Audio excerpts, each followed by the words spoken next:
Tal como puedes observar en tu pantalla, la sesión del día de hoy es el contenido de referencia en Science Direct y la educación a distancia. Tenemos para ello a tres especialistas que van a hablarnos sobre este tema.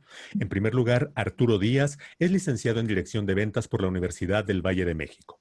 Cuenta con un diplomado en Business Management por el Instituto Tecnológico y de Estudios Superiores de Monterrey y es maestro en alta dirección por la Universidad Nacional Autónoma de México. Tiene más de 10 años de experiencia en el área comercial y los últimos 4 de ellos se ha dedicado a la industria de la información científica como ejecutivo comercial de prestigiosas editoriales internacionales.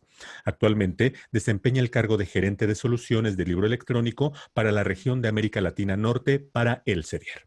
Tenemos también la presencia de Javier Mendoza, que es administrador educativo por la Universidad Pedagógica Nacional y tiene estudios de Ingeniería en Comunicaciones y Electrónica por el Instituto Politécnico Nacional. Desde el año 1999 ha estado vinculado con el área educativa, principalmente en asignaturas orientadas a las matemáticas y a la física. Desde el año 2008 ha estado trabajando con plataformas digitales de aprendizaje y también ha colaborado en la implementación de secuencias didácticas para la educación. Tiene participaciones en varios congresos y encuentros, por ejemplo, el Congreso Internacional de Innovación Educativa del Instituto Tecnológico y de Estudios Superiores de Monterrey, y también ha impartido charlas de formación para diferentes organizaciones educativas. Finalmente, tenemos la presencia de Ricardo Calzada. Él es ingeniero en comunicaciones y electrónica por el Instituto Politécnico Nacional y tiene una maestría en microelectrónica con especialidad en simulación de sistemas. Tiene más de 14 años de experiencia como docente en instituciones privadas como Universidad Anáhuac o Unitec y también en escuelas públicas como el Instituto Politécnico Nacional, donde ha impartido clases en diferentes áreas relacionadas con la computación. Tiene más de 20 publicaciones arbitradas para congresos nacionales e internacionales y desde 2010 ha participado en el desarrollo de proyectos educativos en línea dentro del sector privado. Cedo la palabra a nuestro anfitrión Arturo Díaz. Adelante, Arturo. Muchísimas gracias, Daniel. Buenos días a todos. Muchas gracias por participar. Nosotros estamos muy contentos de presentarles este webinar. Es una propuesta que pretende compartir ciertos consejos o tips para los profesores o maestros investigadores con respecto a los retos que están enfrentando en la modalidad de educación a distancia. Esta es la agenda, la que tenemos en pantalla. El primer punto, la perspectiva del estudiante en el proceso de aprendizaje de investigación, estará siendo compartida por mi persona y posteriormente, del punto 2 al 9, profundizarán nuestros expertos. Esperamos que sea de su agrado.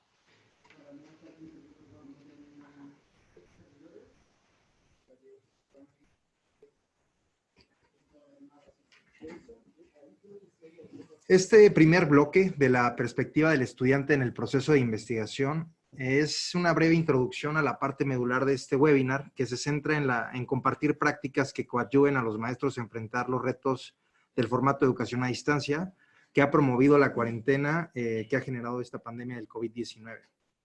Y se enfoca en la importancia del uso de la literatura científica como base del aprendizaje del estudiante y del proceso de investigación.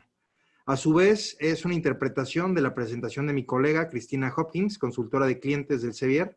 Ella tiene un doctorado en educación científica con enfoque en cómo enseñar efectivamente ciencia a estudiantes o cómo instruir a los maestros a enseñar ciencia, esto de educación de ciencias K12 o conocida también como K-12 Sciences.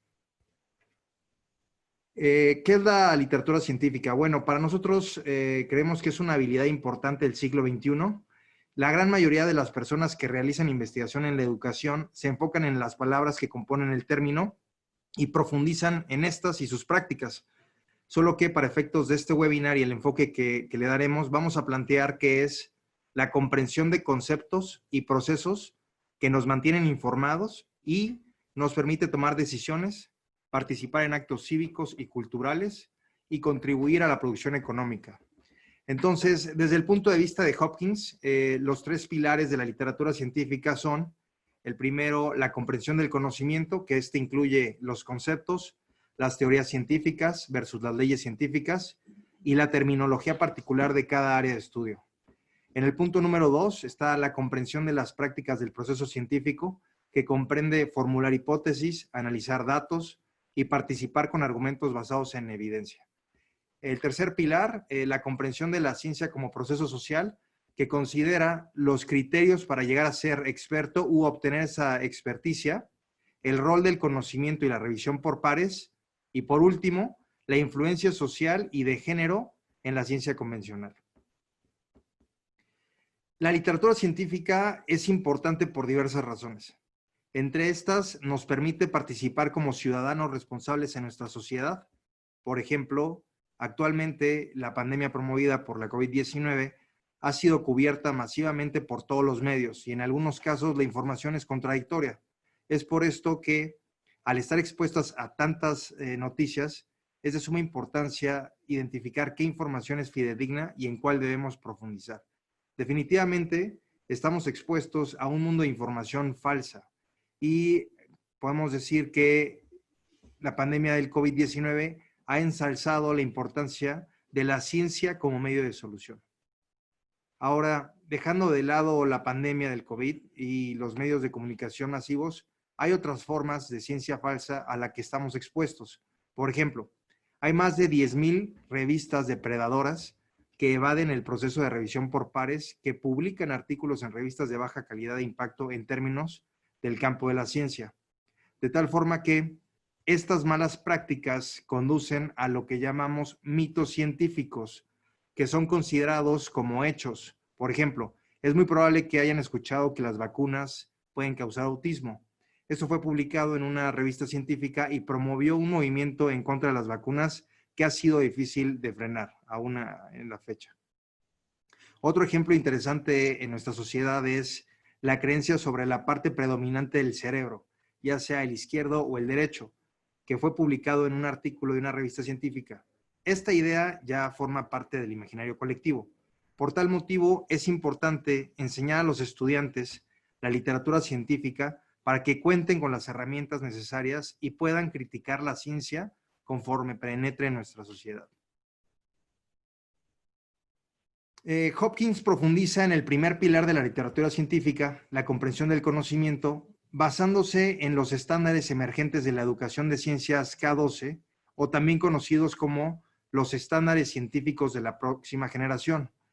Y hago un pequeño paréntesis aquí, podrán ver en pantalla, en la parte inferior derecha, Next Generation Science Standards, que es del K-12 Science, en donde, en caso de estar interesados en conocer un poco más sobre este doctorado que tuvo Hopkins de cómo enseñar ciencia a los estudiantes o cómo instruir a los maestros a enseñar ciencia, es justo de este lugar en donde lo estamos tomando.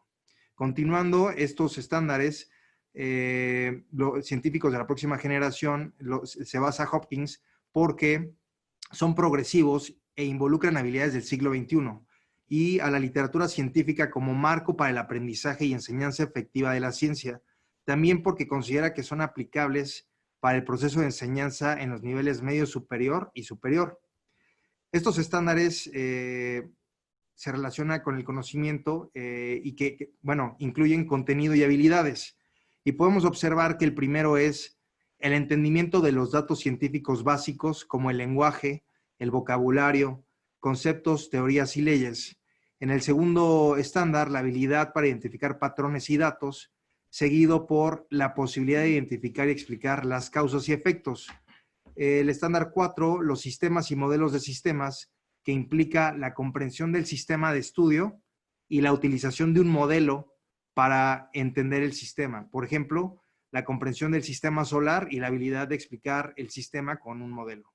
En cuanto a estructura y función, es un punto muy relevante para Hopkins porque la ciencia puede ser muy intencional. Entonces, destacar por qué ciertas estructuras existen y explicar su presencia basado en su función es un elemento vital para entender la ciencia. Y por último, identificar las condiciones de estabilidad y determinantes de cambio o evolución de un sistema. Por ejemplo, ¿cuáles son los determinantes que causan que el clima evolucione en nuestro sistema Tierra? Para esto, los profesores son clave para que los estudiantes aprendan y desarrollen habilidades en literatura científica. Ahora bien, los estudiantes actualmente aprenden conceptos, teorías y leyes durante sus cursos. Entonces, ¿cómo pueden los maestros y bibliotecarios usar sus recursos en Science Direct para desarrollar el conocimiento científico en los estudiantes? Nosotros proponemos que usen Science Direct Topics, que pues puede coadyuvar a desarrollar el conocimiento científico en los estudiantes, que es una especie de tesauro de acceso libre en Science Direct que proporciona definiciones de conceptos a partir de los contenidos de los libros del Sevier. No solo comparte la definición de un concepto, sino que también comparte una serie de conceptos relacionados con el que se ha buscado. Esto permite profundizar según el interés para comprender un tema determinado o mantenerse actualizado, ya que los conceptos relacionados o sugeridos son generados a partir de las búsquedas de los usuarios en Science Direct, por lo que conceptos en tendencia están disponibles. Por otro lado, estos conceptos están relacionados con el conocimiento, perdón, con el contenido de un título, del libro, que de tener acceso, que su institución tenga acceso a este contenido. Por ejemplo, los libros de texto actualmente están abiertos para aquellas instituciones que tienen suscripción a la parte de revistas de journals del Sevier y están abiertos desde el 18 de marzo hasta el 31 de agosto. Esta es una iniciativa del Sevier para coadyuvar a las instituciones en los retos que enfrentan con relación a la educación remota o a distancia. Ahora, teniendo acceso a este contenido, en este ejemplo, los libros de texto, nos puede dar una idea del contexto del que tiene este término. Por ejemplo, lo que estamos viendo en pantalla, en donde la imagen del lado izquierdo se encuentra la definición del tesauro de bibliotecario, en donde dice, traducido, los bibliotecarios brindan servicios y recursos para las comunidades a las que sirven y a menudo buscan oportunidades en el campus para apoyar los intereses más amplios de la comunidad, del título La Biblioteca Experimental.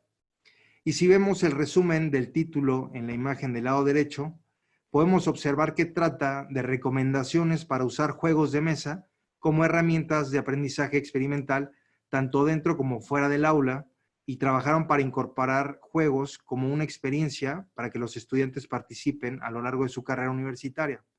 Los autores comparten sus éxitos y fracasos al lanzar un centro de juegos y aprendizaje basado en la biblioteca y proporcionan las recomendaciones para su implementación.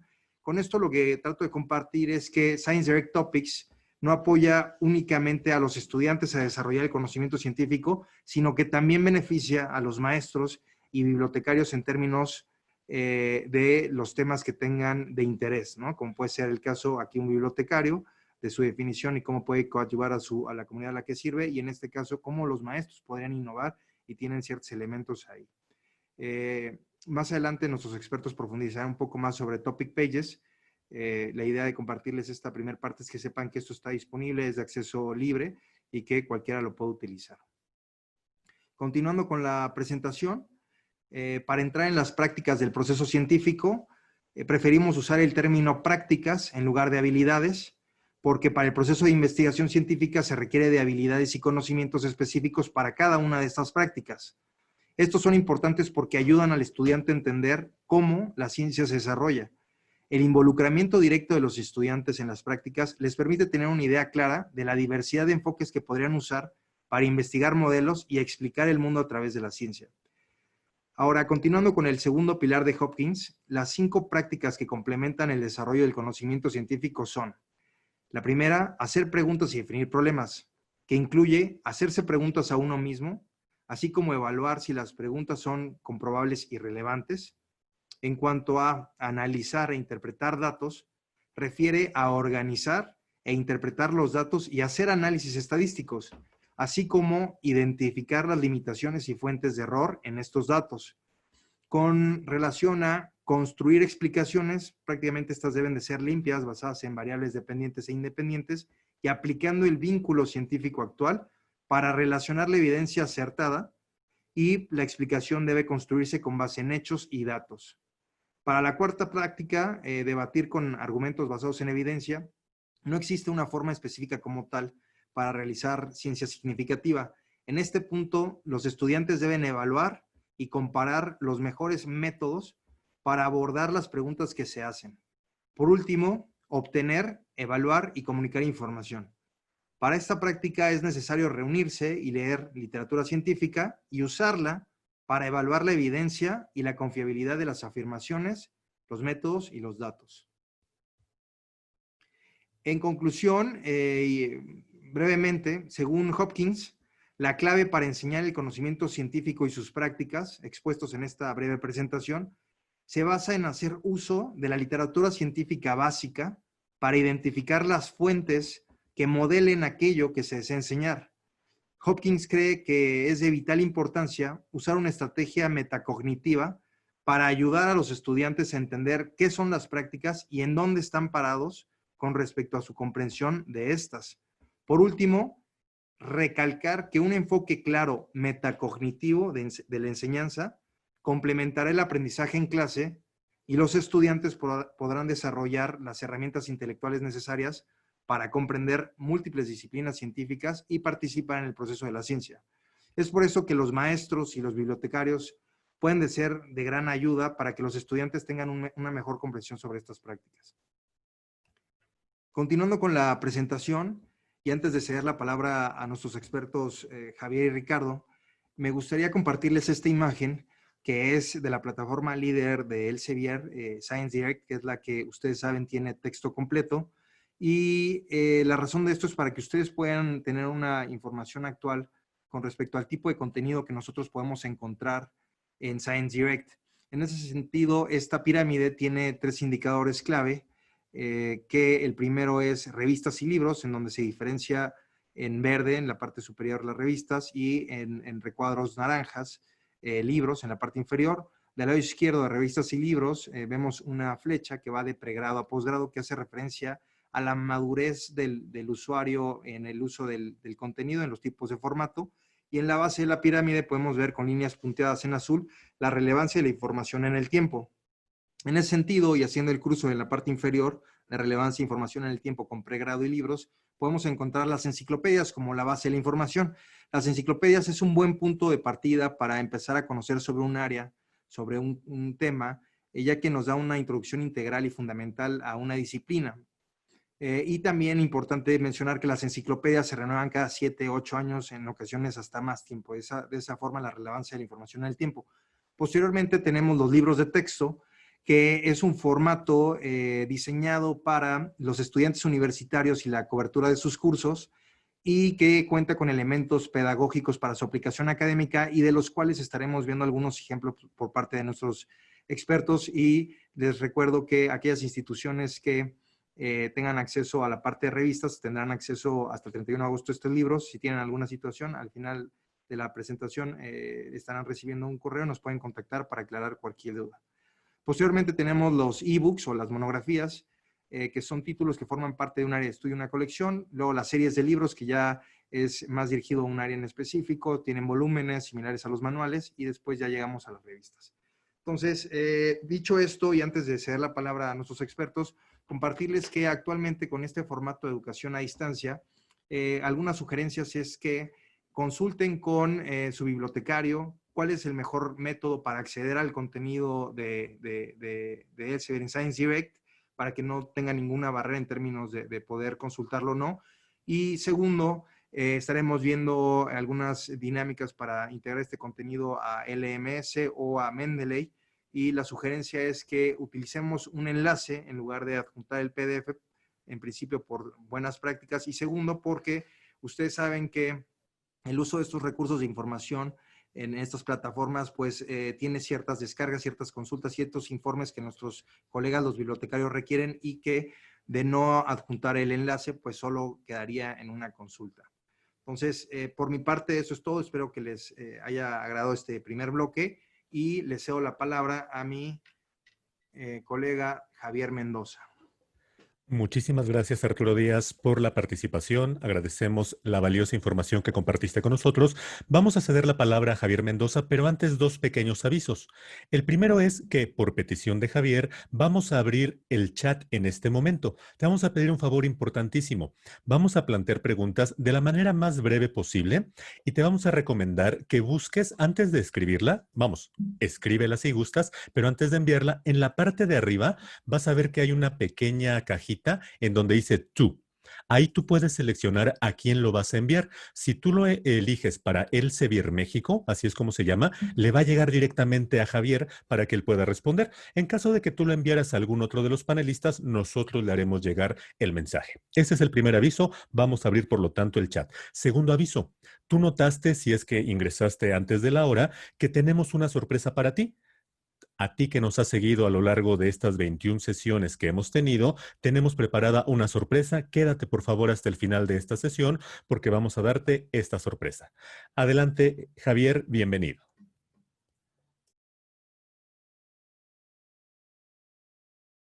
¿Qué tal? Buenos días. Es un gusto verlos. Es un gusto ver que tenemos más de 700 participantes y espero que estén todos ustedes muy, muy interesados en estos temas. Yo creo que sí. Y bueno, ¿no? Vamos a comenzar platicándoles acerca de qué vamos a estar platicando, ¿no? Entonces, el primer punto que yo les voy a estar platicando es qué ha pasado con la pandemia, qué ha pasado con las escuelas. Después vamos a hablar un poquito acerca de herramientas digitales para secuencias didácticas, el uso del contenido de referencia, Science Direct y la educación a distancia, mucho de lo que ya les platicó Arturo.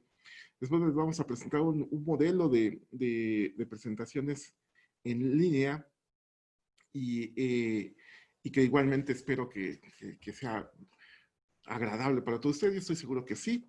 Después vamos a platicar un poquito acerca del modelo colaborativo y el sistema de patrulla, que probablemente ya muchos de ustedes ya lo han trabajado o ya lo conocen. Y después vamos a hablar acerca de herramientas educativas en línea. Y por último, en el punto 7 y el punto 8. En el punto 7 va a estar Ricardo, y les va a platicar todo el asunto este de la clase, porque pues, es el bueno, el que lo ha estado ya implementando y pues bueno, ¿no? Les va a platicar acerca de todo esto. Y por último, pues vamos a tener una sesión de preguntas y respuestas completas, ¿no? Ok, entonces, les voy a pedir un favor, si no nos vayan a estar preguntando, no nos vayan a estar mandando buenos días, cordial saludo. Ya los saludamos a todos, les damos muchas gracias de que estén aquí. No lo tomen a grosería ni a rudeza, pero creo yo que es importante que en este momento, pues, si tenemos alguna pregunta, podamos hacer este vínculo eh, de plática entre ustedes y nosotros, ¿no? Entonces, pues vamos a estar trabajando acerca perdón, ya me estoy yendo, acerca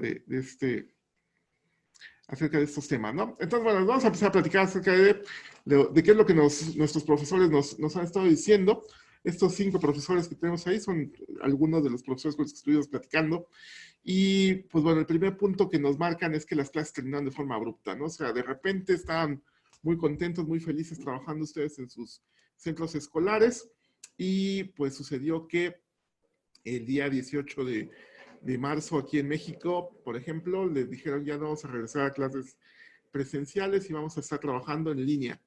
Entonces, bueno, pues tuvieron que cambiar de manera no esperada toda su planeación, todo su sistema. La capacitación fue prácticamente nula, no les enseñaba más allá de lo que ya habían conocido ustedes en diferentes medios, en diferentes oportunidades, muchas de ellas, pues ustedes estaban trabajando como participantes, ¿no? Como profesores, no tienen las herramientas digitales adecuadas. ¿Qué significa esto? Bueno, pues de tener una computadora que les provea precisamente ese, este, esa posibilidad de estar trabajando, de estar desarrollando todas sus clases a través de Internet, ¿no? O sea, probablemente no tiene una cámara adecuada, a lo mejor no tiene un espacio, porque muchas veces ese es el principal punto, no teníamos el espacio donde poder trabajar, no teníamos tampoco la posibilidad de tener no sé, un micrófono que funcionara bien, la luz, vaya, son muchísimas cosas que se requerían, ¿no? Que es el siguiente punto, el hardware. Y no conocemos la forma para llevar las clases del entorno presencial, virtual, o al Blended, o al Flipped, o a la metodología que ustedes hayan querido implementar, ¿no? Entonces, poco a poquito hemos estado viendo que lo han tenido que aprender por el método con dolor. y pues no es exactamente lo que quisiéramos, ¿no? El día de ayer aquí en México inició el nuevo ciclo escolar en educación básica y pues de nuevo vemos que la situación no ha mejorado. La situación sigue siendo de emergencia y necesitamos nosotros como proveedores de contenido, les tenemos que proveer a ustedes también las herramientas para que puedan precisamente colocar todos sus conocimientos, todos sus recursos en una plataforma, ¿no? Entonces, bueno, Science Direct es el proveedor de contenidos. Science Direct es una plataforma que, como les mencionó Arturo, pues está conformada por muchos elementos. Y nosotros nos vamos a principalmente basar en topic pages, ¿no? Los topic pages, pues bueno, es una forma muy simple, muy rápida de encontrar información acerca de prácticamente cualquier tema que nosotros estemos trabajando con referencias actualizadas, ¿no? La secuencia didáctica, bueno, pues ustedes la conocen muy bien, la conocen mejor que yo probablemente, y esa secuencia didáctica pues es inicio, desarrollo y cierre, como en todos lados. En el inicio pues tenemos que saber de dónde vamos a encontrar la información, cómo la vamos a aplicar, cómo lo vamos a tener el punto de cómo vamos a hacer este tipo de, de secuencias, ¿no? Entonces, bueno, eso es algo que tenemos que comenzar a trabajar y tenemos que ir viendo cómo lo vamos a colocar. Vamos a tener que utilizar herramientas digitales. ¿Cuáles herramientas digitales vamos a ocupar? Vamos a ocupar un editor de documentos, vamos a ocupar el blog de notas, vamos a ocupar herramientas de evaluación, vamos a ocupar videoconferencias, vamos a ocupar un hub social. En este caso, por ejemplo, bueno, pues tenemos nosotros la herramienta de Mendeley, que es una herramienta increíble. Por ejemplo, aquí Javier Rincón nos está preguntando qué sucede con la consulta de información disponible en Internet, cómo se encuentra la bibliografía, que se reporte, cómo está seguro de la calidad de esta información. Bueno, todo esto se puede hacer a través de Mendeley, ¿no? Entonces, bueno, es algo que es uno de los puntos muy fuertes que tiene la plataforma y que de hecho está diseñada para esto, ¿no? Más adelante vamos a platicar un poquito más acerca de Mendeley.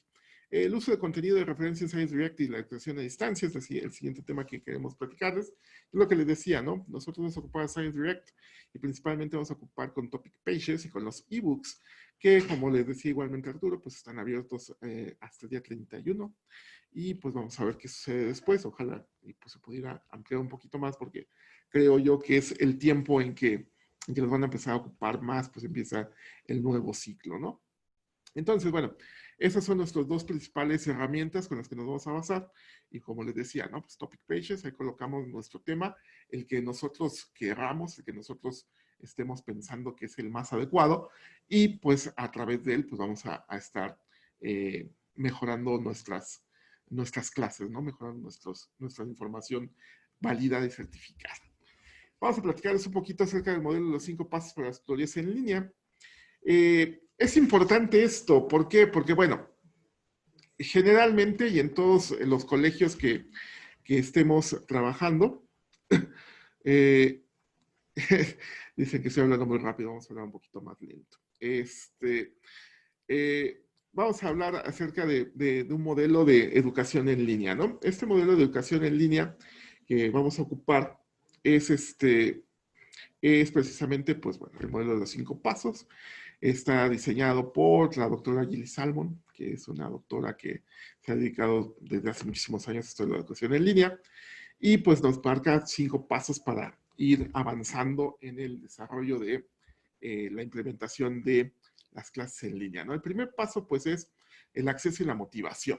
Tenemos una plataforma, llámenla como quieran, llámenla Google Classroom, llámenla Moodle, llámenla, vaya, el nombre que ustedes gusten, Blackboard, Saba, no sé, hay muchísimas plataformas que existen, ¿no? Schoology, no sé, se me vienen muchos nombres a la mente y pues todas funcionan bien, pero vaya, tenemos que hacer que nosotros, nuestro contenido, permita a la gente que llegue hasta él. Entonces, bueno, nos tenemos que asegurar que todos nuestros alumnos, que todos nuestros participantes tengan acceso y que esté garantizado ese acceso, ¿no? ¿Por qué?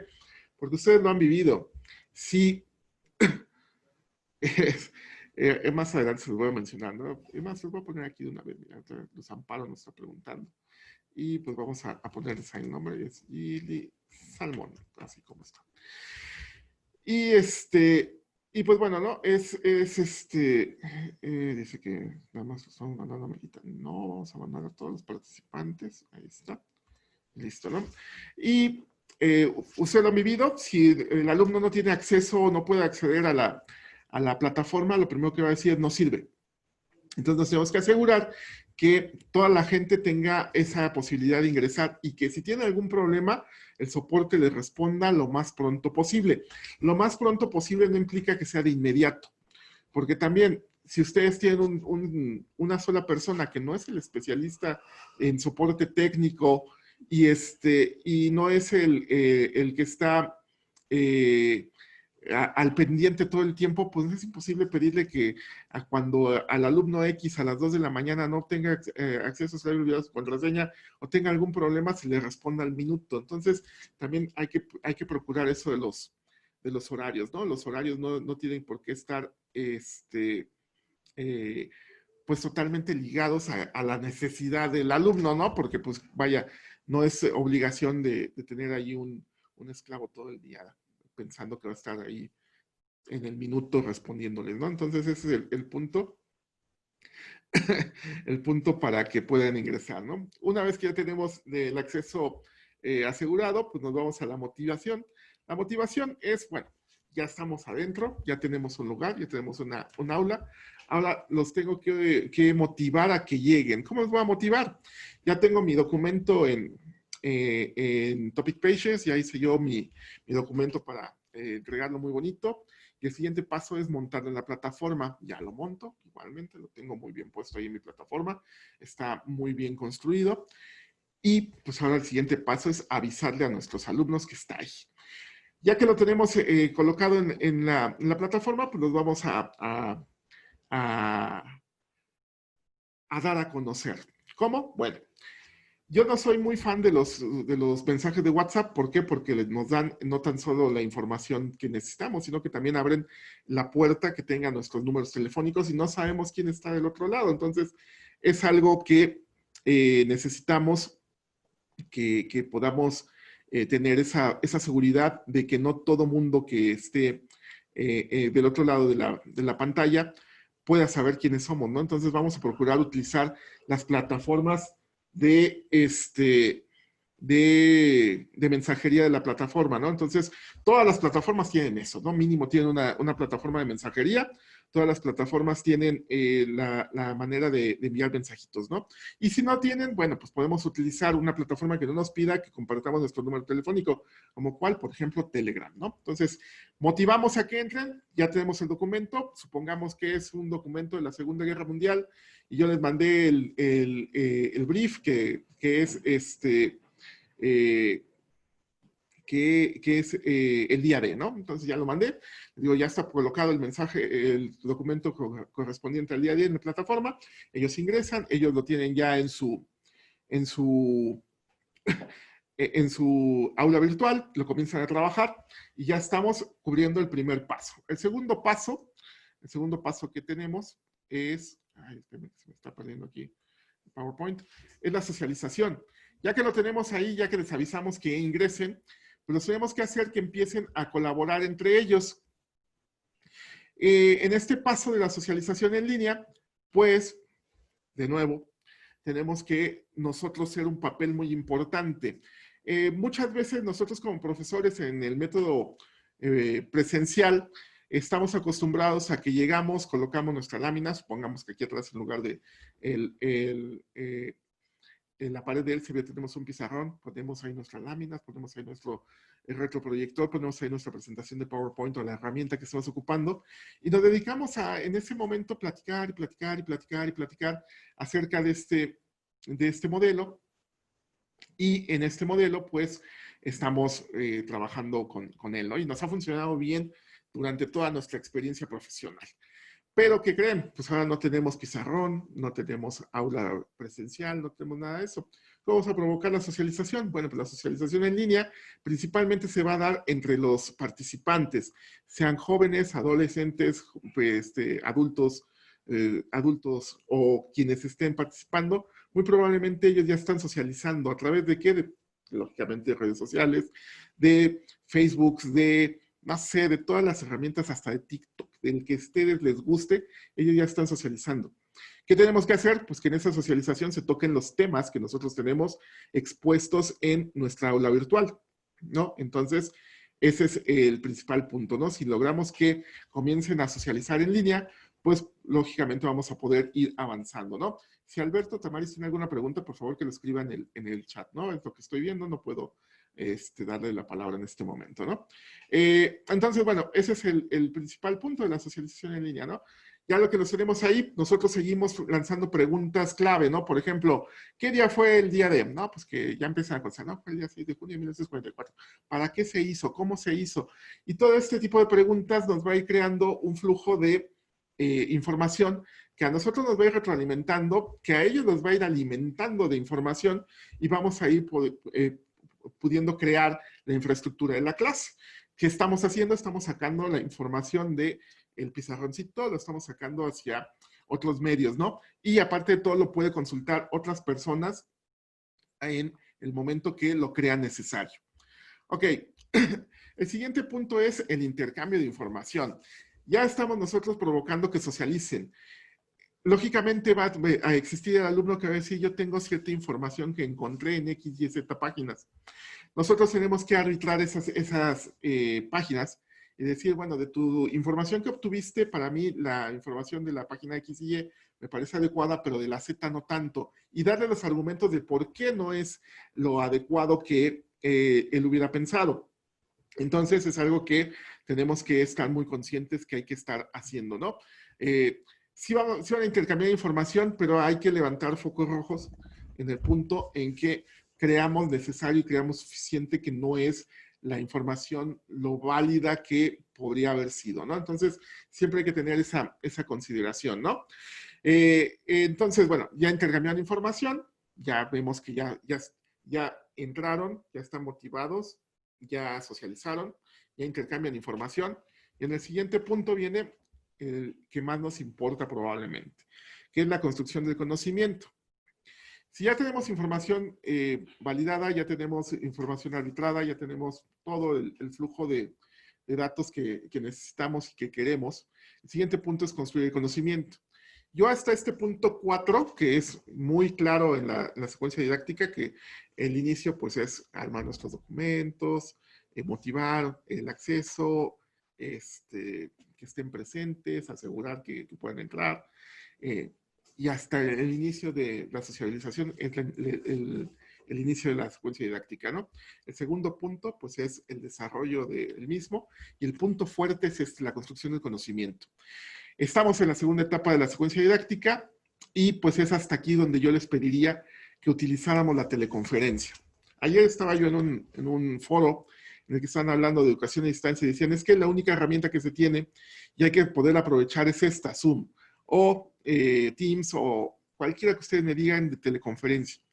Y puede ser que sí funcione, yo no les voy a decir que no, pero yo creo que si ya tienen un contexto que estuvieron trabajando durante toda la semana o durante 2 días previos, suponiendo que tengan 5 horas a la semana, y ya tuvieron 2 horas de trabajo fuera del aula virtual, y la tercera y cuarta hora la quieren dar ustedes para el refuerzo y la construcción de este conocimiento, creo que sería lo más adecuado. Porque no es lo mismo llegar y comenzar a platicar sobre un tema del que desconocemos todo para que empecemos a generar este conocimiento en las 2 horas que tenemos de clase, ¿no? Es prácticamente imposible, no es lo lógico. Entonces, lo que necesitamos hacer es que ya tengan un cierto background, que ya tengan un cierto respaldo y que ya cuando llegan con nosotros podamos comenzar a trabajar, ¿no?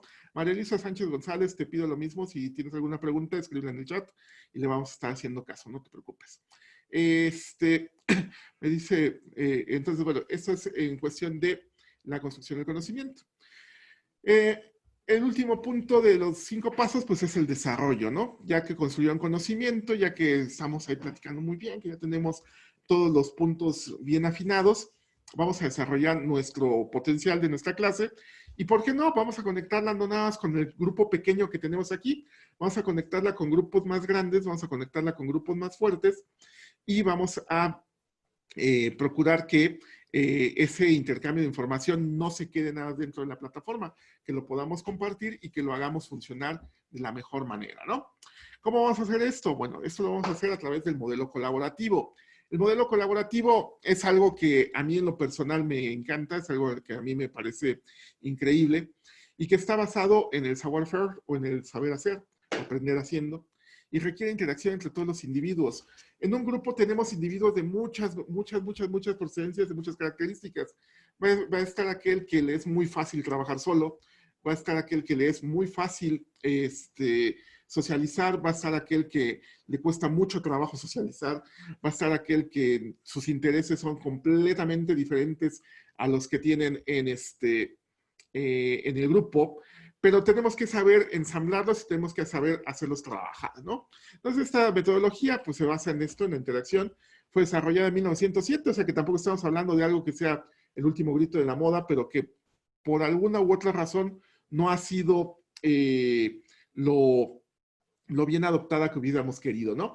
En este punto hablamos de que todos son iguales, pero distinguimos que todos tienen habilidades diferentes. ¿Qué significa esto? Lo que yo les decía, en un grupo como este que tenemos aquí en la lámina, pues existe el más chaparrito, existe el más alto, existe el más fuerte, existe el líder, existe el que no es completamente líder, pero que está aprendiendo y que en algún momento puede tomar ese rol.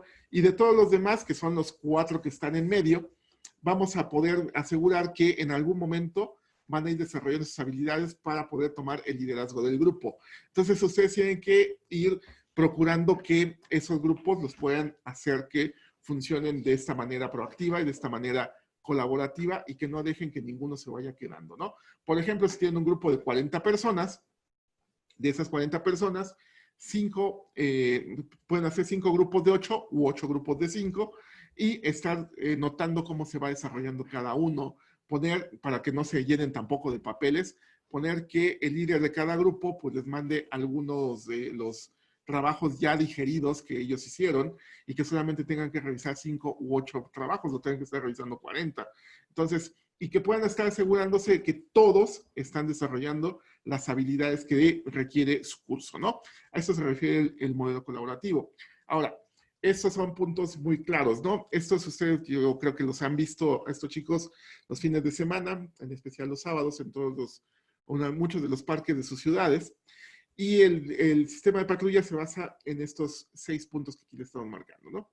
El hermano grande cuida al hermano pequeño, pero todos se cuidan entre sí. O sea, si yo sé mucho de matemáticas, pero no sé nada de historia, pues voy a estar procurando que mi compañero, que igualmente es el bueno en historia, pues me esté aportando algo y yo le voy a estar aportando mucho en cuestiones de matemáticas, ¿no? Algo, por ejemplo, ¿no? Pero esto también trasciende al entorno escolar, ¿no? Van a crear lazos que ya no van a ser nada más compañeros de clase, van a terminar siendo amigos, en el mejor de los casos, yo esperaba que todos fueran así, ¿no? O mínimo no se van a estar odiando. El liderazgo es claro y se basa en saber integrar, no discriminar. El liderazgo es el siguiente punto base de toda el desarrollo colaborativo y que necesitamos que todos sepamos en qué momento tenemos el rol de líder y por qué están liderando esa actividad. ¿Ese quién lo va a hacer? Pues eso lo vamos a hacer nosotros. Nosotros como adultos responsables del grupo, pues vamos a motivar que los grupos no se estén matando entre sí, ¿no? Entonces es algo muy, muy interesante en ese aspecto, ¿no? Nosotros como adultos o dirigentes somos motivadores, no vamos a poseer el conocimiento total. Y eso es algo que nos tenemos que ir quitando, en especial en las instituciones públicas.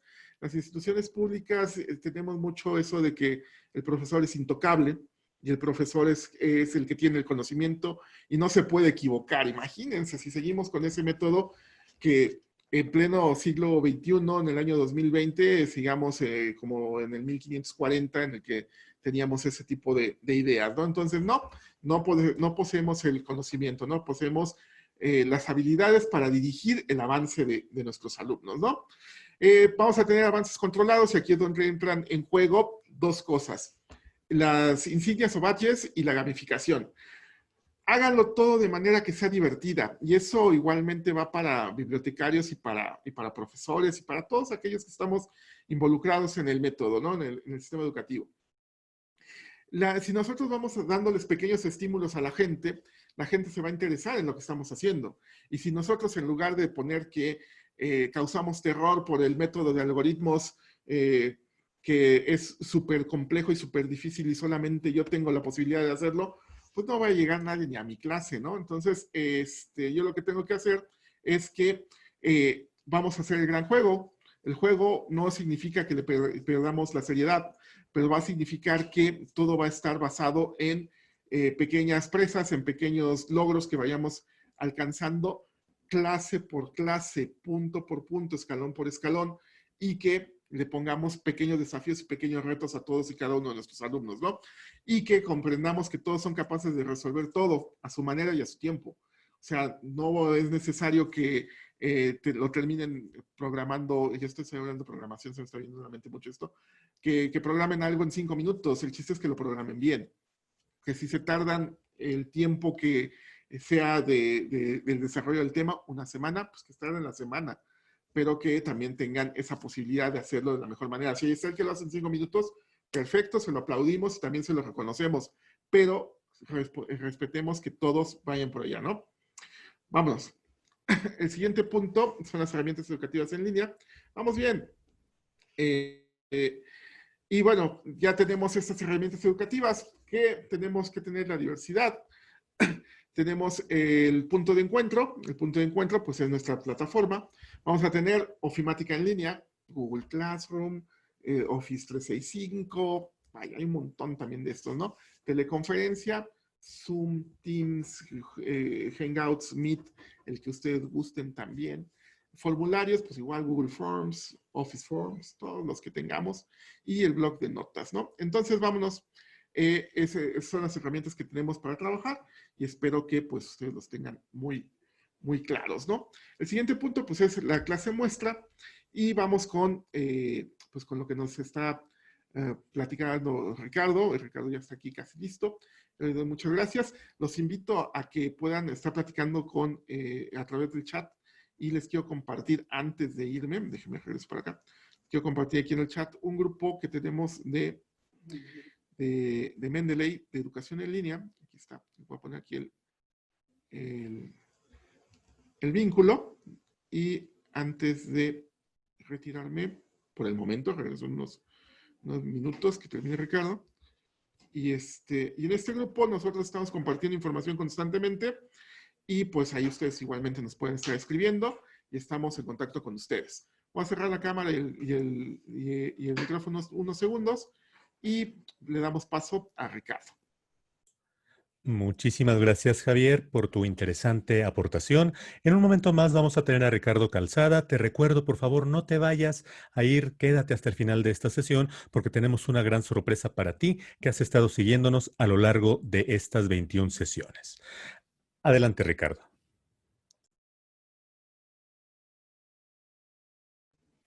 Muchas gracias. Buenos días a todos. Bueno, pues vamos a continuar. Tal y como lo mencionaba Javier, yo voy a continuar con lo que se refiere a la clase muestra. Pero para poder hablar de la clase muestra, tenemos que hablar de esas estrategias que tenemos que seguir dentro de cómo es que vamos a desarrollar esta clase muestra.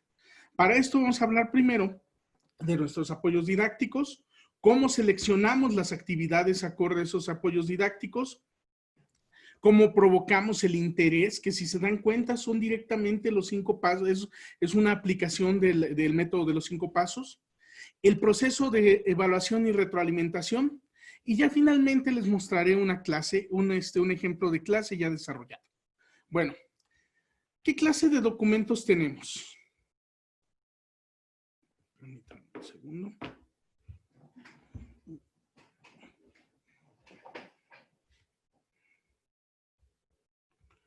Estamos aquí. Bueno, ¿qué clase de documentos tenemos? Bueno, tenemos libros, papers, apuntes, obviamente nuestros apuntes propios, presentaciones, videos que pueden ser nuestros o no, calculadoras o métodos de cálculo en línea. En muchas ocasiones nos vamos a encontrar con métodos de cálculo muy interesantes como graficadores, sistemas de cálculo para, por ejemplo, para caída libre. Hay algunos desarrollos empleando herramientas tan interesantes como GeoGebra, que nos muestran de manera directa, que nos muestran de una manera muy práctica el trabajo, los cálculos o las formas de las interacciones de los diferentes elementos físicos o de las matemáticas. Bueno, ¿qué es lo que tenemos que hacer con estos elementos? Tenemos que encontrar o tenemos que hacer que dichos elementos contribuyan a nuestra clase. Ahora, ¿cómo elegimos estos elementos o estas fuentes de información? Precisamente conociendo de qué forma fueron estructuradas y cuál es la fuente principal de la información. El hecho de tener sistemas validados como un paper que viene de una fuente como Elsevier o de cualquier otro emisor de papers o de cualquier otro colectivo de documentos, e incluso el considerar un libro o más de un libro como un texto apropiado, nos va a dar la noción de cómo podemos garantizar que la información que llega a nuestros alumnos es la adecuada, o mejor dicho, no podemos hablar de información adecuada, sino la que está realmente validada o respaldada de alguna forma. ¿Por qué no hablo de una información adecuada? Porque en ocasiones un libro de texto o ciertas informaciones no les son apropiadas para algún alumno en particular. La forma de educación, la forma en que tenemos que enseñar, ya no es decir, oigan, este libro tiene la razón, este libro que tengo aquí es el que tiene la absoluta razón sobre la vida. No. Tengo que generar el interés para que el alumno, si no entiende, tenga las herramientas para poder buscar él mismo una fuente de interés, pero que al mismo tiempo él mismo pueda verificar la validación o que la fuente esté validada o que tenga algún respaldo adecuado. Nos ha pasado muchas veces, incluso nosotros como profesores, el hecho de que cuando estamos leyendo algún manual, algún libro, pues nos es interesante, pero no entendemos del todo.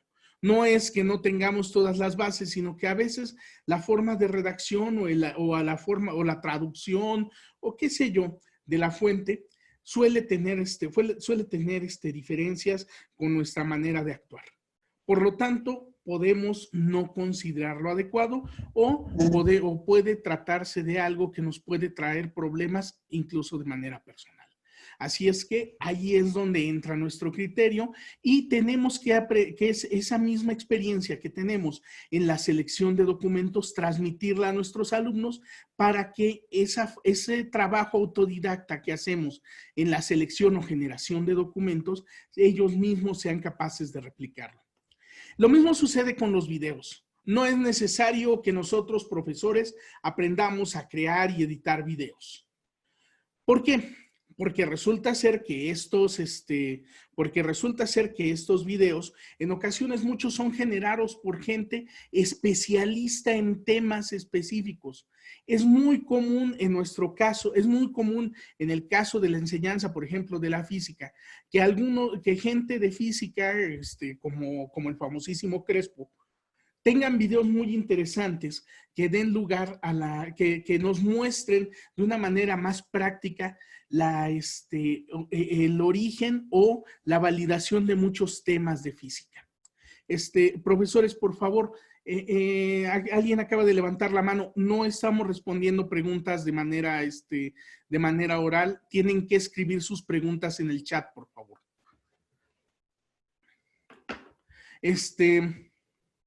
Bueno, continuamos. En el caso de las calculadoras, pues tenemos que hacer ese proceso de validación de la misma forma. Continuemos. Estas fuentes de información, en nuestro caso, pues desde luego, como les decía, están validadas. Mostrábamos hace un momento, voy a cambiar un momento la pantalla, voy a quitar la presentación por un momento, por un breve instante. Vamos a dejar de presentar.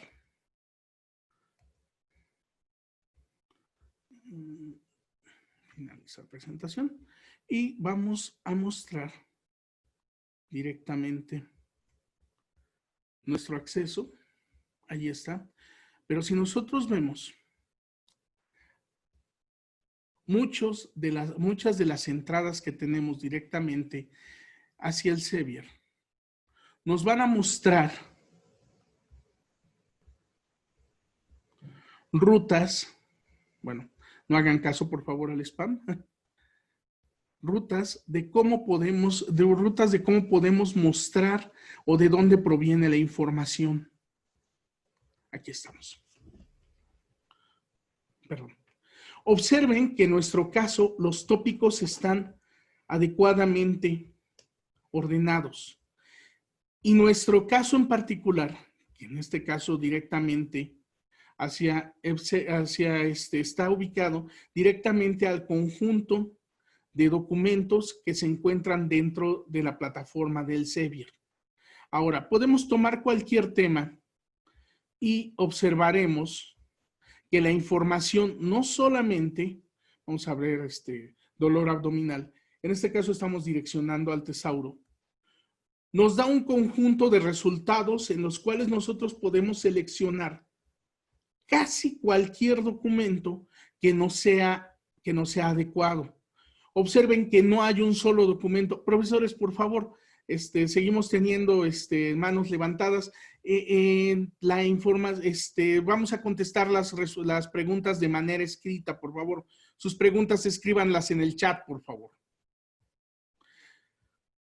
Ahora bien, si nosotros observamos este modo de navegación, también nos permite observar muchos más links que nos van a dirigir a la profundización de la información a profundizar en la información.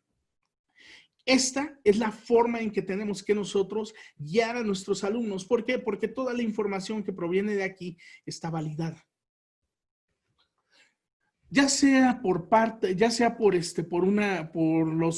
evaluación por pares, que es la forma de publicación científica, o porque se trata de libros cuya validez ha sido verificada. Bueno, continuemos.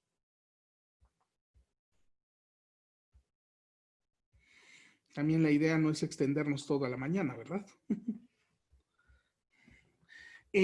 Como verán, estos temas pueden tratarse de trabajos, de un trabajo que puede ser diario, pero vamos a hacerlo corto el día de hoy. En cuanto a las actividades, no todas las actividades pueden estar relacionadas al mismo documento. Por ejemplo, si yo le estoy dejando a mi alumno ver un video, le voy a dejar que desarrolle un documento solamente que realice una investigación. Por ejemplo, le puedo dejar un paper, un ensayo, un resumen o simplemente una breve descripción de lo que entendió del video. Ahora, del mismo tiempo, de la misma forma, puedo pedirle que realice un conjunto de dibujos o que él mismo retome las gráficas que haya visto y las valide él mismo, o que a partir de algún conjunto de información previamente mostrada o generada a través de algún experimento, él retome lo que se haya visto en un video y lo replique.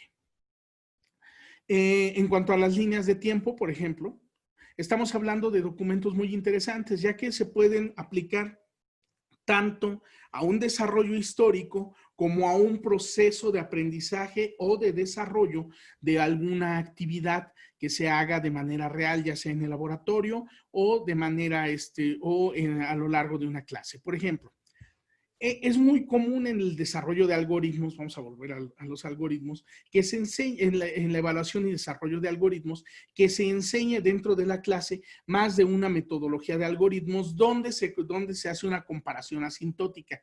Es decir, se comparan los elementos similares y a partir de ello se va haciendo una comparación en esos elementos o en esas características similares, que puede ser la cantidad de ciclos que se emplea en un algoritmo, la cantidad de variables, el uso de alguna memoria, el uso del procesador, etc. Y entonces, si nosotros vemos, si ese cambio en los algoritmos es progresivo, lo que podemos hacer es irle pidiendo al alumno que realice esas líneas de tiempo o de una forma más, más visual. En el caso del estudio de la historia, observaremos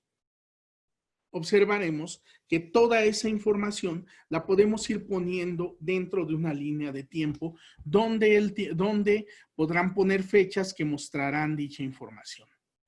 Por favor, Javier Rivera, responderemos su pregunta vía el chat, por favor. Ahora bien, en cuanto a los cuadros sinópticos, pues todos hemos hecho y hemos dejado de tarea cuadros sinópticos, los cuales son, compendios de información que se puede agrupar, es decir, se aplican sobre todo para conceptos cuya información es similar o donde vamos a comparar toda la información. Como verán, entonces, no toda la información que tenemos, no todos los elementos o no todo el trabajo involucra directamente escritura, sino también tenemos videos e incluso tenemos dibujos o la generación de gráficas. ¿De cuándo dejamos un video? Bueno, no es fácil para algún estudiante la generación de videos. La generación de videos sí requiere alguna preparación,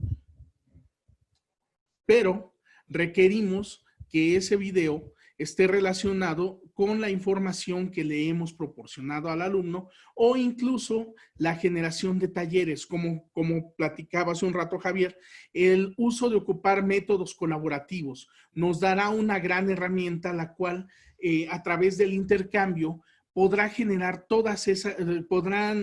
a través del intercambio de experiencias y de conocimientos entre los alumnos e incluso entre los profesores como un moderador, le darán cierto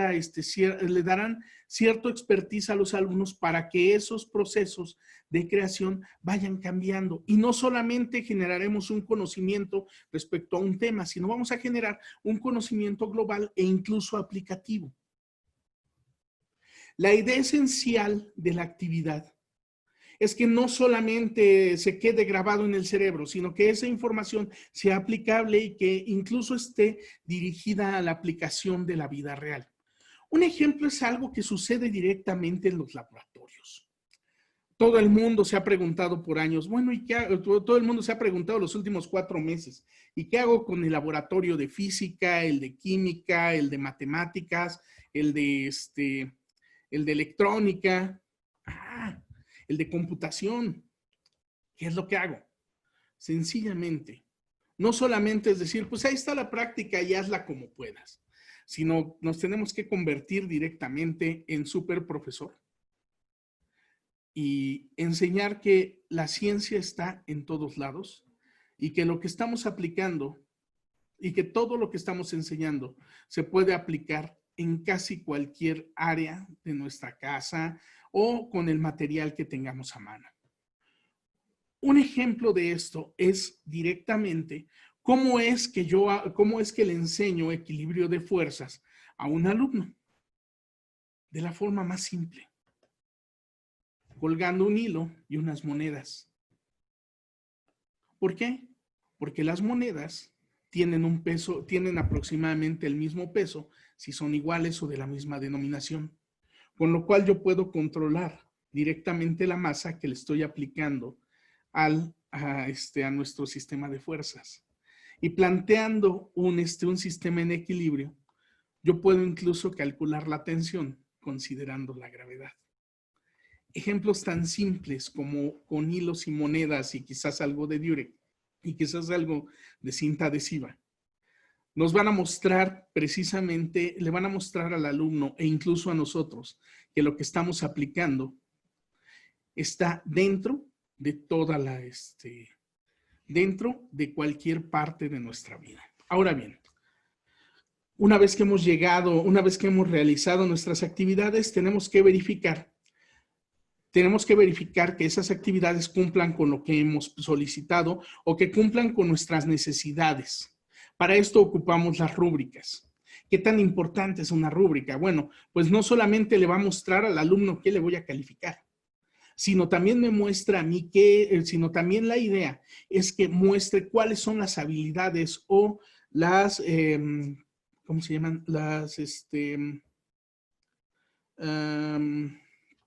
todo el conjunto de habilidades que quiero que desarrolle dentro de la actividad.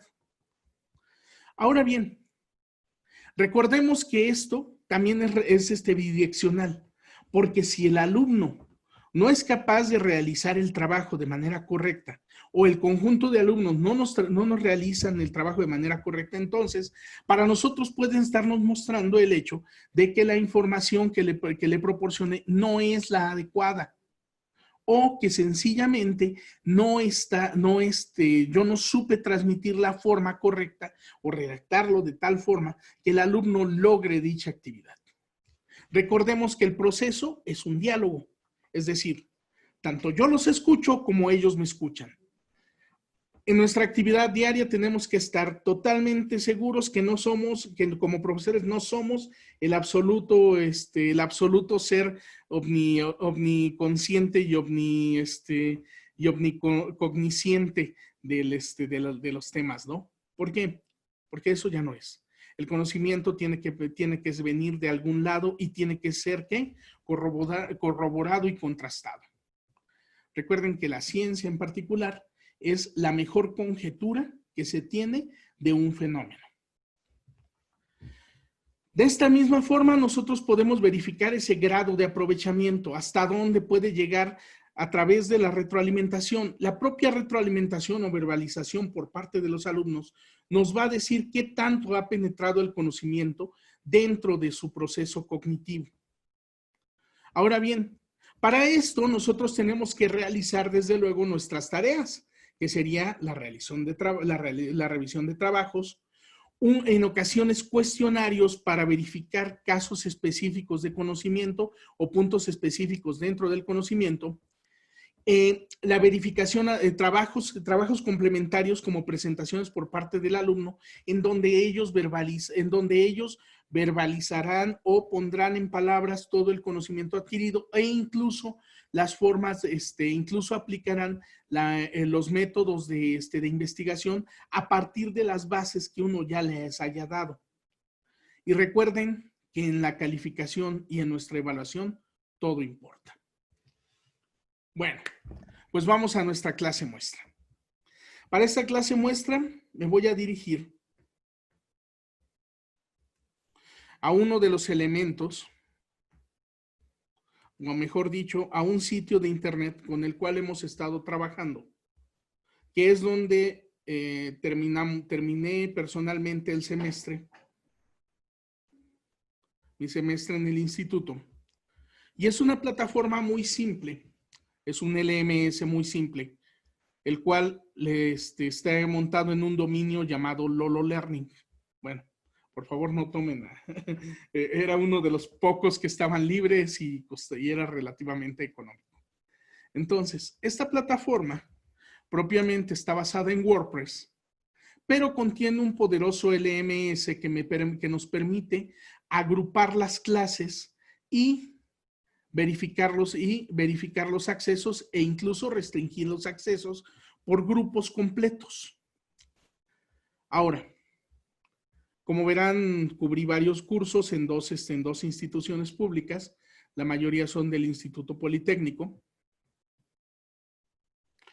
Y si nosotros nos vamos a los contenidos dentro de la plataforma, observaremos que están organizados por cursos completos, donde en cada curso yo tengo conjuntos de contenidos. Quiero que observen esto. Tenemos que aprender a ser ordenados. Yo no puedo tener un desorden en mis clases porque ese mismo desorden se mostrará en la información que le transmita a mis alumnos. Ahora bien, para nuestra clase muestra hemos elegido un tema muy particular en donde hablamos directamente de la aplicación de un documento que nos permite, de un proceso del uso del portafolio para la evaluación como un medio pedagógico. Dicho documento lo pueden encontrar directamente en ScienceDirect. Y si nosotros observamos, está publicado por la Universidad Autónoma de México.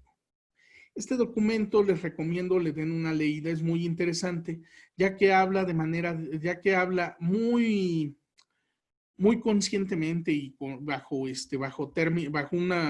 una metodología de investigación muy estricta de cómo podemos aplicar el portafolio en nuestro quehacer como docentes para la evaluación. ¿Por qué? Porque ya no podemos evaluar solamente con un examen. Ya no puedo agarrar y decir, a ver, jóvenes, el 100% de su calificación va a ser el examen. No, jóvenes, no, señores, eso ya no sucede. ¿Por qué? Porque como docentes tenemos que considerar todo. El trabajo del alumno, las investigaciones, el trabajo que desarrollan en casa. Y en ocasiones es tanto trabajo y nos va a verificar tanto el conocimiento, nos va a verificar o la retroalimentación nos va a mostrar que el conocimiento incluso ha llegado más profundo de lo que podríamos esperar a simplemente una lectura o a simplemente nuestra exposición de clase como estábamos acostumbrados. Y precisamente para eso el portafolio de evidencias es una gran herramienta que nos va a mostrar a través de todos los documentos, llámese videos, llámese trabajos escritos, llámese dibujos, llámese gráficas, e incluso en el caso de los que dan programación, programas y ejecuciones y la documentación pertinente, de qué manera o qué tanto ha permeado hacia nuestros alumnos el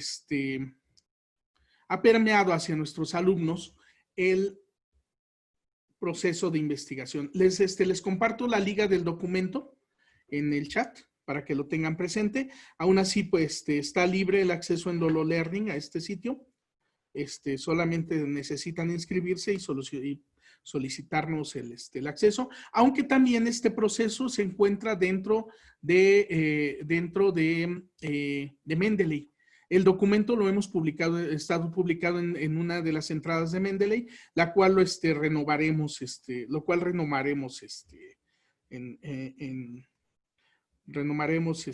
el día entre hoy y mañana. Bueno, les comparto el documento, por favor. Ya está para todos los panelistas.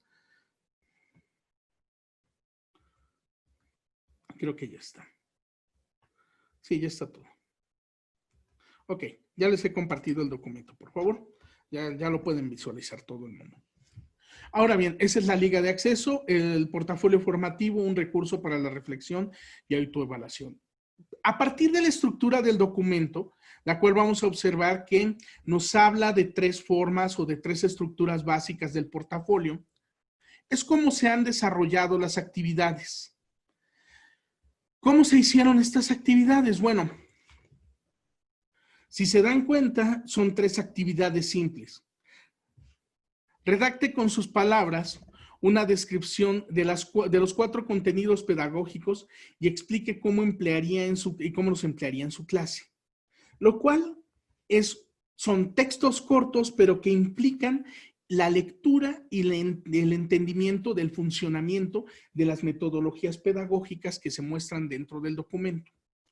Construye un ejemplo de portafolio conforme a su plan académico, es decir, ¿qué actividades ustedes dejarían a partir de alguna parte o de algún elemento de su plan académico o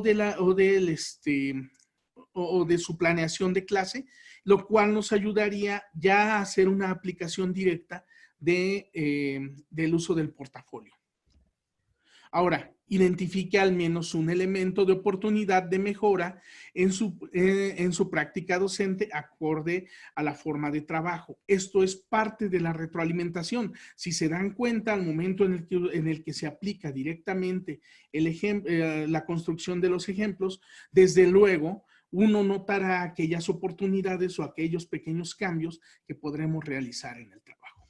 Bueno, como podrán observar entonces, incluso cómo damos las instrucciones a los interesados o a los participantes de nuestra clase es importante.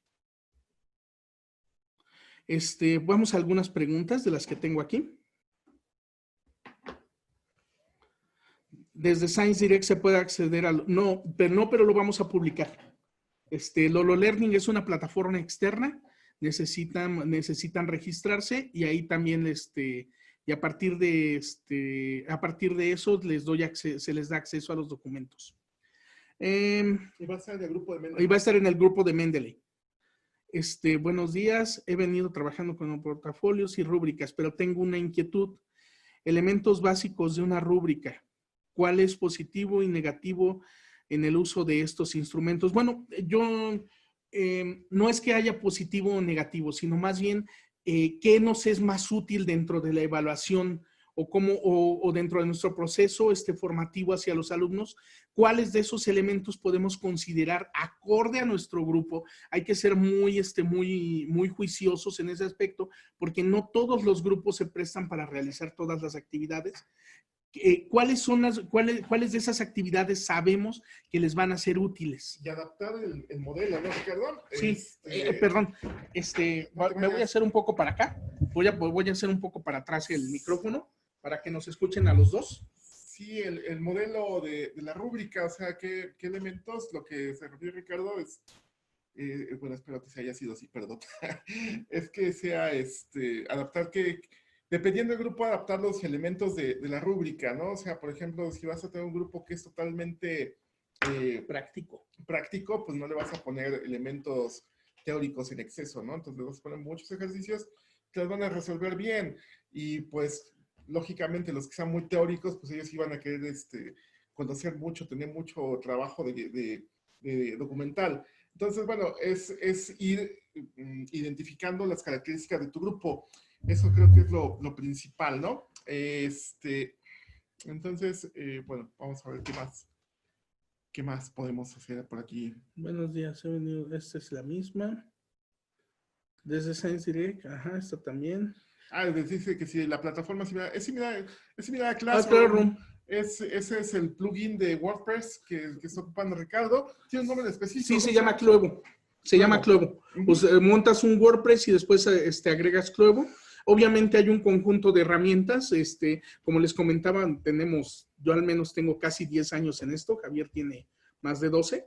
Entonces, pues ya conocemos, realmente se planteó, si me preguntan, ¿es mejor que algunas otras? No, es más rápida de instalar. Y es más fácil. Fácil. Ricardo igualmente le cayó el asunto de adaptar su cátedra pues, en marzo, ¿no? Entonces, pues, estábamos platicando en algún momento y me dice, oye, ¿cómo ves pues está rapidísimo? Y sí, en efecto, en cuestión de 3 días ya tenía levantado todo.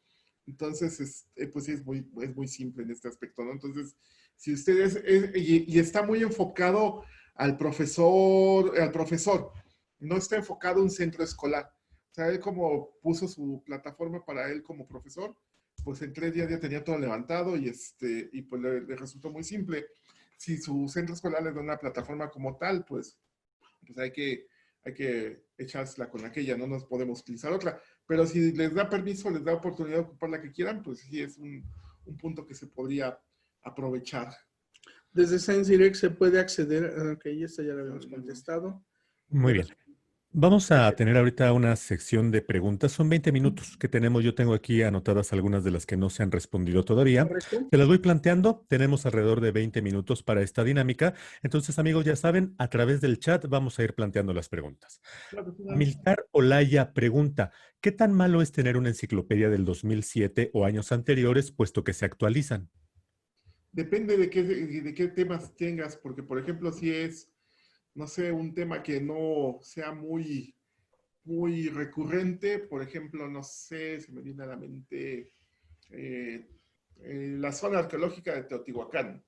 Y en la zona arqueológica, y tú estás trabajando con la enciclopedia del 2007 y nos ponemos a ver que en el 2015 se descubrieron las partes. Un montón de cosas nuevas y salieron un montón de documentos que cambian prácticamente toda la estructura que tenía ese sitio, pues tu información lógicamente ya no va a ser validada. Pero, por ejemplo, si estamos hablando de la zona, y me estoy yendo con puras zonas arqueológicas, el Templo Mayor, que tiene 15 años que no se han presentado grandes cambios, pues no vas a tener ese problema. Entonces, pues lo mejor, y ahora que tenemos esta oportunidad de acceder a los últimos descubrimientos, pues es preferible trabajar con los dossiers que existan acerca de los últimos trabajos, ¿no? ¿Por qué? Pues porque los otros no es que ya sean totalmente obsoletos, iba a decir invalidados, que están pero sí son obsoletos, ¿no? Porque ya no contienen las últimas cosas, no, ¿no? o sea, por ejemplo, ahí hay un ejemplo que se da mucho en física. El año pasado, en los últimos 2 años, se descubrió que sí hay ondas, que sí hay un campo, que sí hay un campo gravitacional y que incluso hay ondas gravitacionales. E incluso algunos alumnos me llegaron a preguntar, profesor, ¿y qué tanto afecta eso a las ecuaciones de Maxwell? La respuesta es, si las afecta, todavía no hay un estudio del todo validado que me pueda decir qué tanto una onda gravitacional está afectando la propagación de una onda, por ejemplo, en el espacio. Seguramente la afecta. ¿De qué manera? Pues desde luego hay que esperar los estudios, la validación, el contraste, la revisión de las ecuaciones en pares, hasta que tengamos un absoluto conocimiento. Entonces, ¿qué seguimos ocupando? Ya sea que ocupemos el sistema de 2, el sistema de 4 o el sistema de 8 ecuaciones de Maxwell, según lo estemos enseñando, ¿no? En un punto más terrenal, pues pues vaya, ¿no? También podemos hablar inclusive de esto de la pandemia, ¿no? O sea, esto es algo que está cambiando la forma en que se comportan la sociedad completa, ¿no? Entonces, sí es necesario que consultemos los últimos documentos y que los contrastemos, ¿no? ¿Por qué? Pues porque muy probablemente ya existe información que ha cambiado, ¿no? Yo me acuerdo mucho de un texto de desarrollo curricular que en la universidad ocupaba uno del 97 y el mismo autor ya tenía otros 2 libros del mismo tema, 2001 y 2008. Y pues lógicamente la visión que el autor tenía en el 2008 ya no era la misma que tenía en el 97, ¿no? Entonces sí es necesario que vayamos revisando, ¿no? Y también va mucho en función de qué espacio curricular es, ¿no? O sea, hay espacios que avanzan día con día y hay otros espacios como por ejemplo de la física que para que se pueda hacer ley cuesta bastante más trabajo, ¿no? El ejemplo más claro es el caso de los planetas, ¿no? O sea, Plutón le han quitado la categoría de planeta. En los últimos 30 años. En los últimos 30 años le han quitado como 3 veces la categoría de planeta y se la termina regresando, ¿no? Por lo mismo que... No, es un planeta, es un planetoide y después fue planeta sigue siendo planeta. Entonces, bueno, dependiendo las convenciones, dependiendo el desarrollo de los temas, es como se van complementando, ¿no? Entonces, así hay que estar muy consciente, ¿no? Y si hiciste tu examen con un documento del 2007 que decía que no era planeta y después llega tu alumno y te voy a decir, pues, ¿qué cree, maestro? Que en 2015 se lo En 2015 sí dice que, o no, ya le acaban de regresar a la categoría hace unos meses, ¿no? Ajá, sí, porque en 2015 era planeta enano. Entonces, pues vaya, ¿no? Ahí pueden caer contradicciones y pues no nos conviene que lleguemos a ese punto, ¿no? Pues dejémoslo como un cuerpo celeste. Muchas gracias por su intervención, por su respuesta. Tenemos una más. Esta es de cuando estaba interviniendo Javier. Luis Jorge Zamudio dice, es entendible que ya hay herramientas de programación para estos resúmenes, pero estas características, ¿Elsevier las presenta en paquetes dentro de sus servicios? Que yo sepa, no. Lo que hace Elsevier es que te presenta la documentación como tal. Y por ejemplo, en Topic Pages, lo que te muestra es N cantidad de recursos relacionados con el tópico que estás buscando, pero no te realiza la función de resumen. A menos que Arturo nos diga lo contrario, pero no estoy casi seguro que no. No, te muestra principios de páginas a través te muestra contenidos relevantes a través del tesauro, pero propiamente no hace resúmenes ni comparación de la herramienta de comparación de textos, pues desde luego es algo un poco más avanzado, de lo cual tiene 1000 formas, ¿no? Perfecto, muchas gracias. Tenemos 2 preguntas muy relacionadas de Claudia Patricia Pineda y Carmen Carrero. En ambos casos están interesados en la plataforma Lolo Learning. Preguntan si puede uno registrarse ahí, si pueden implementarla en su universidad, qué tendrían que hacer para ello. Bueno, se pueden registrar si quieren jugar con ella. Tengo un área específica, obviamente cuando se den de alta, tienen que, voy a abrir, la idea es abrir un grupo específico para el área de educación a distancia. Se dan de alta, se registran y yo les asigno el grupo. Entonces, obviamente lo hago por validación dentro de los alumnos que se inscriben. A partir de eso, ustedes van a poder jugar un poco con los contenidos. La idea es que vean cómo se manejaron los contenidos y de qué manera se fueron redactando. Y la implementación, pues es, como les comentábamos, es un WordPress con un conjunto de plugins específicamente seleccionados para que tengan para que sea un LMS completo, o sea, incluso para recepción de documentos. Desde luego, está muy enfocado, se puede aplicar en una universidad, sí, pero digamos que cada LMS tiene su uso, ¿no? Lolo Learning las herramientas que se ocuparon en Lolo Learning son para un conjunto pequeño de grupos. Ya para conjuntos más grandes hay LMS mucho más fáciles de administrar. Y si quieren o si necesitan alguna consultoría, pues para eso estamos, ¿no? Igualmente se puede hacer, o sea, nos pueden contactar a través del grupo de Mendeley. De Mendeley. Ahí andamos, ¿no? Entonces, cualquier cosa que necesiten, pues... Déjenme. Creo que está en el portapapeles el vínculo del grupo de Mendeley. Ya lo pusimos. Estoy por aquí. Nada más me gustaría complementar un poco con respecto a la pregunta de la enciclopedia, que si vale la pena o no tenerla. Habla Arturo Díaz, especialista de libro en Science Direct. Y yo lo que comentaría de esta pregunta es, primero, confirmar si hay una versión más actual disponible, ¿no? En ese sentido, si hay una versión más actual, pues la respuesta es, vale la pena tener acceso a la otra. Y voy a dar un ejemplo. Ciencias sociales. La enciclopedia más consultada de ciencias sociales a nivel internacional es de Elsevier y se llama International Encyclopedia of the Social and Behavioral Sciences.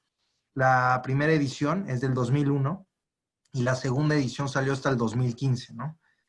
Ambas son similares, la 2015 está mucho más complementada y en este caso pues, estamos viendo una distancia de 14 años, ¿no? Entonces, nada más para compartir un poquito más sobre el tema de la enciclopedia. Gracias. Muchísimas gracias. Tenemos una pregunta de Guadalupe Araceli Barrera. Dice, ¿de qué manera pueden considerar aceptable la retroalimentación con los alumnos? ¿Solo a través de las actividades? Es decir, ¿de qué manera pueden asegurar el aprendizaje aplicado? Bueno, la retroalimentación uno la define y, por ejemplo, a mí en lo personal sí me gusta mucho el contacto directo con la gente.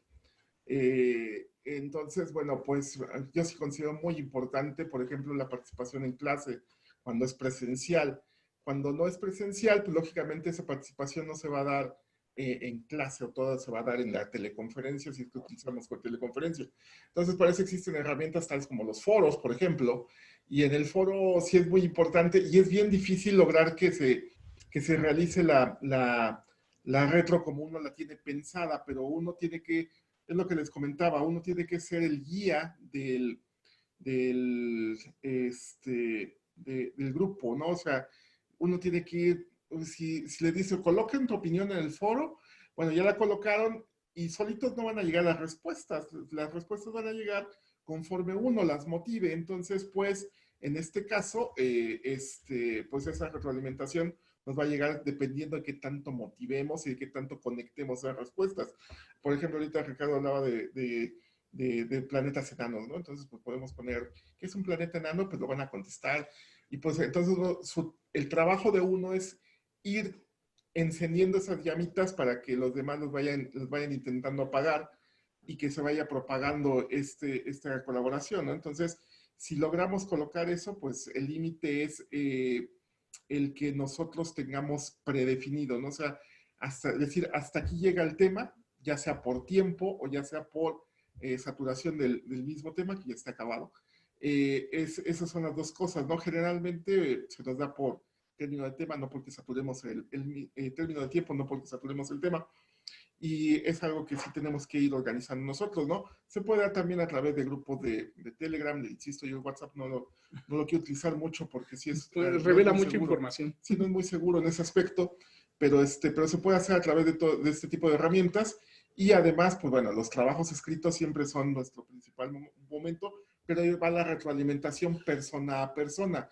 Hay muchas cosas que dicen por ahí que motiva en público y regaña en privado, ¿no? Entonces, son cosas que tenemos que siempre considerar, que hay muchos elementos que no está bien que nosotros agarremos y hagamos un grupo de enfoque para decir, tú tuviste problemas en esto y tú tuviste problemas más. No, a eso los hacemos en privado y los hacemos persona a persona y los hacemos ver como áreas de oportunidad, no los hacemos ver como que los estamos regañando, ¿no? Tenemos que ser muy cuidadosos en ese aspecto, y más ahora que estamos trabajando en línea, que no tenemos el contacto persona a persona, ¿no? Entonces, siempre es muy, muy agresivo la palabra escrita, y si aparte de todo lo hacemos intacto, pues podemos tener un grupo completamente roto, ¿no? Entonces hay que tener mucho cuidado en cómo lo hacemos y que procuremos no romper nunca el grupo, ¿no? Eso es lo que yo les recomendaría. Bueno, como decía Javier, dejamos de ser solamente el que riega la información y nos tenemos que convertir en el incitador. O sea, textualmente somos incitadores. Tenemos que aprender a ser esa persona que, como dice Javier, ¿no? Les demos esa cosquillita, ¿y cómo lo hacemos? Tenemos que aprender, tenemos que conocer a nuestra gente, tenemos que saber cómo son, cómo a partir de los propios documentos vamos a observar cómo piensan, cómo se desarrollan y cuáles son sus intereses, ¿no? Tenemos que aprender a ser muy observadores para saber de qué forma nosotros vamos a incitarlos a fomentarles esa necesidad del conocimiento. Mil gracias por su respuesta. Tenemos tiempo solamente para una pregunta más antes de dar por finalizada esta parte. Marta Isabel Pérez pregunta, en educación a distancia, incluso en la presencial, tenemos un gran obstáculo que es la brecha digital. ¿Cómo se sortea esa dificultad? Uy, esa es una pregunta brava.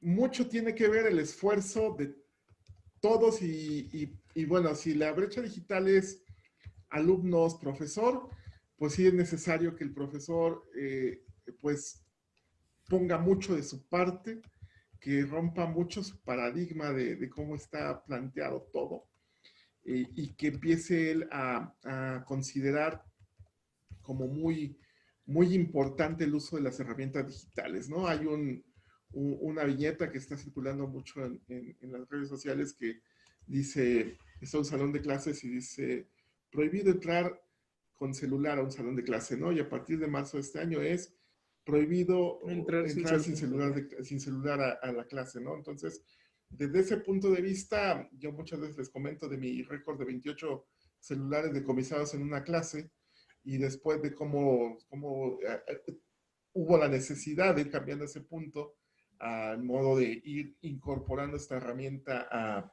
al curso, ¿no? Al salón de clases. Entonces, bueno, ahora ese fue mi caso en 2004, 2005. Ahora en 2020, pues muchos profesores y muchos colegios tenían esa regla, ¿no? De que llegaban, inclusive, pues colocaban el teléfono en pequeños cajoncitos y pues no se les devolvían a los alumnos hasta que salieran de clase, y ahora lo tienen que ocupar. Y uno como profesor también tiene que estarlo ocupando, y también tiene que estar del otro lado de la pantalla y hacerlo de la mejor manera posible, ¿no? Entonces, bueno, para eliminar un poco la barrera digital, la brecha digital, pues está eso, ¿no? Tratar de hacerlo. También existe el caso de las zonas marginadas, ¿no? Que también, pues, es muy difícil pedirles que estén al pendiente de los envíos, que estén al pendiente del trabajo en línea, y pues yo creo que ahí también es flexibilizarnos al punto de que en algún momento, por ejemplo, si yo tengo chicos de comunidades relegadas, pues que los van a tener que hacer a mano, y en algún momento me los tienen que entregar. Entonces, pues, no sé, establecer fechas de entrega una vez a la semana, probablemente ir a un punto de encuentro a la comunidad que nos permitamos vernos, y que en ese momento resolvamos dudas, recibamos trabajos, entreguemos los de la semana anterior, y hagamos la mejor retroalimentación posible, ¿no? O sea, es un verdadero reto para los docentes en ese caso, pero yo creo que va a ser muy satisfactorio para ellos y que espero que pues lo puedan hacer de la mejor manera posible. Esta respuesta que yo les estoy dando, pues me está brincando a la mente con base en lo que he visto en toda la semana. No sé si Ricardo quiere agregar algo más. Bueno, sí, eso del celular, digo, llevo casi 3 años incitándolo, casi desde que entré, volví a dar clases en el instituto, que me retiré casi un año. Cuando volví a dar clases en el instituto, ¿guardamos los celulares? No. Y dentro de la clase, a ver, jóvenes, todos traen celular, todos tienen acceso a internet. Díganme qué quiere decir esto. Léanlo y me dicen.